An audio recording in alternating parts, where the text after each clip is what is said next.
जदीद टेक्नोलॉजी के दौर में फ़ेक न्यूज़ के चैलेंज का सामना है। टेक्नोलॉजी को सिर्फ इंसानियत की खिदमत के लिए इस्तेमाल किया जाना चाहिए। Chairman Peoples Party Bilawal Bhutto Zardari के तकरीब से खिताब कहा कि मुल्क के नौजवान तालीमी मैदान में आगे बढ़ रहे हैं। नौजवानों के रास्तों से रुकावटें हटाता रहूँगा।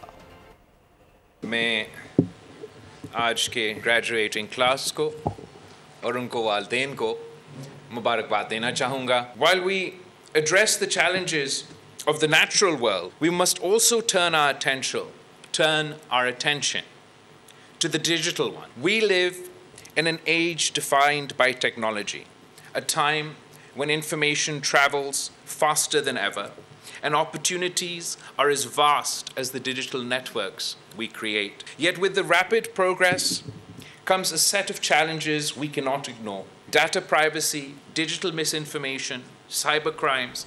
These are the battles of our time. Subscribe करें और बेल दबाएं ताकि कोई खबर रह न जाए।